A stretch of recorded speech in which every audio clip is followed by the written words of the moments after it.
जय भीम साथियों, मैं अखिलेश कुमार और आप देख रहे हैं बहुजन सेंटर। आप सभी साथियों का मेरे यूट्यूब चैनल बहुजन सेंटर में स्वागत है। साथियों, यदि अभी तक आपने मेरे चैनल को सब्सक्राइब नहीं किया है तो सबसे पहले चैनल को सब्सक्राइब कर दीजिए और बेल आइकन को प्रेस कर दीजिए ताकि जब भी मैं कोई नई वीडियो अपलोड करूं तो उसका नोटिफिकेशन आप लोगों के पास में जाए। साथियों, वर्तमान में बीजेपी गवर्नमेंट के द्वारा मुगलों के द्वारा जो निर्मित इमारतें हैं उन सभी इमारतों पर विवाद लगाने का काम किया जा रहा है। साथियों, पिछले कई दशकों से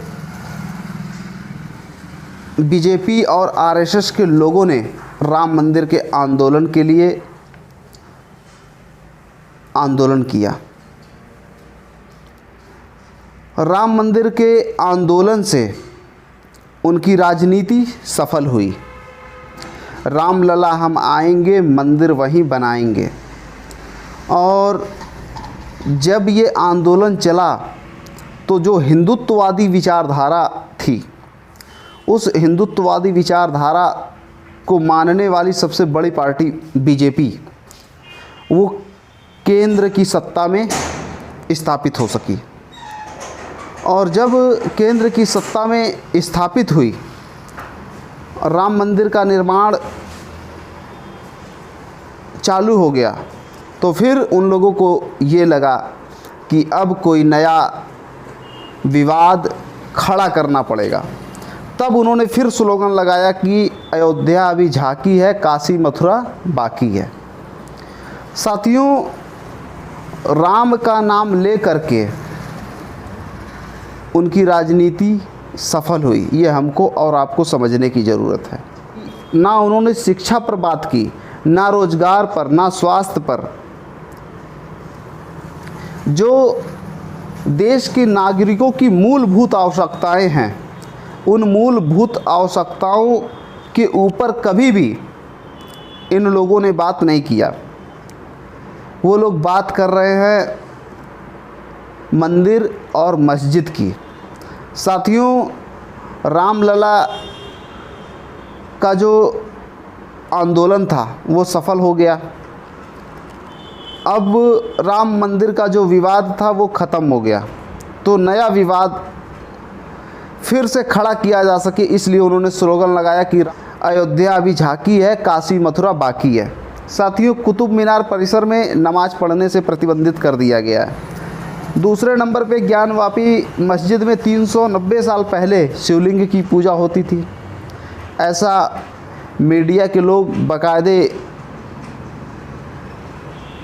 छाप करके चला रहे हैं, टीवी चैनल वाले दिखा रहे हैं। तो साथियों, ये विवाद जानबूझ करके खड़ा किया जा रहा है, जिससे देश के जो वास्तविक मुद्दे हैं, शिक्षा, रोजगार, निजीकरण, किसानों की समस्याएं, इलेक्ट्रॉनिक वोटिंग मशीन, इन सभी वास्तविक मुद्दों के ऊपर डिबेट न हो, इन सभी वास्तविक मुद्दों को दबाने के लिए मंदिर और मस्जिद का विवाद खड़ा किया जा रहा है। साथियों, जब जब मंदिर और मस्जिद का विवाद खड़ा होगा तो देश सिर्फ और सिर्फ कमज़ोर होगा। ये बात हमको और आपको समझने की ज़रूरत है। और श्रीलंका की जो वर्तमान हालात है उससे सीख लेने की ज़रूरत है। श्रीलंका में भी ऐसे ही धर्म की राजनीति को सफल करने का प्रयास किया जा रहा था, लेकिन जब धर्म से काम नहीं चला तो वहाँ पे असंतोष का निर्माण हुआ और लोगों ने सांसदों और विधायकों को नदियों में फेंकने का काम किया, तालाबों में डुबोने का काम किया। सांसदों और विधायकों के घरों में आग लगाने का काम किया। साथियों, भारत में अभी वही फसल की बुआई चल रही है। इस फसल की बुआई से, इस फसल को बोने से सिर्फ़ और सिर्फ देश बर्बाद होगा और हिंदू और मुसलमान का विवाद खड़ा करके सिर्फ़ और सिर्फ हिंदुत्ववादी विचारधारा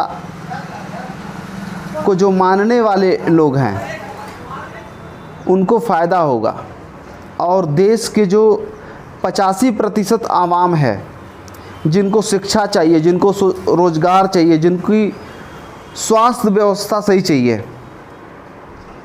इन सभी मुद्दों को दबाया जा सके, इसलिए मंदिर और मस्जिद का विवाद का निर्माण किया जा रहा है। साथियों, मैं आप सभी लोगों से ये अपील करना चाहता हूँ कि मंदिर और मस्जिद के विवाद को छोड़ करके, क्योंकि जब जब वो मंदिर और मस्जिद के विवाद की बात करते हैं तब आप शिक्षा की बात करिए, रोज़गार की बात करिए, स्वास्थ्य की बात करिए, निजीकरण के खिलाफ बात करिए, ओबीसी की जाति आधारित जनगणना के बारे में बोलिए, इलेक्ट्रॉनिक वोटिंग मशीन से जो धांधली हो रही है उसके खिलाफ बोलिए। ये हमारे मुद्दे हैं। इन सभी मुद्दों से हमारे हक और हुकूक को बचाया जा सकता है। मैं आप सभी साथियों से ये अपील करता हूँ कि आप लोग शिक्षा, स्वास्थ्य और रोज़गार की लड़ाई में मेरा साथ सहयोग देंगे, ऐसी मैं आप लोगों से आशा करता हूं। और इस मौके पर मैं इतना ही कहना चाहता हूं, आप लोगों ने मेरी बात को ध्यान से सुना, इसके लिए आभार, धन्यवाद। जय भीम, जय संविधान, जय मूल निवासी।